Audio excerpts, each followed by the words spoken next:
Karamoja sub-region is one of the regions with relatively increasing rates of child labor. During COVID-19 lockdown, many learners got recruited into child labor, mainly in mining, hawking, and grazing cattle. Some engaged in pastoral migration and eventually ended in Kenya as child laborers. 56% of the children are really engaged in exploitative labor. Why? Because these are the reasons why. Because these are the children who are working for their families.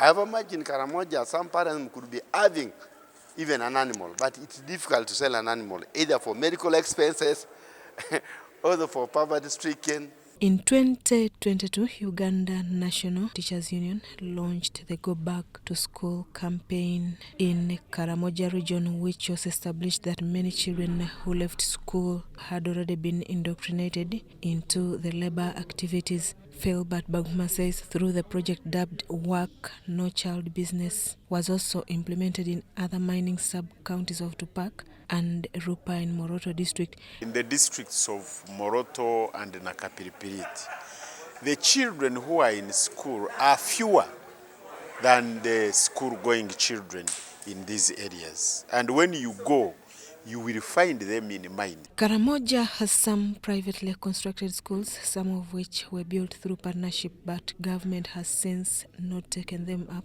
on aid.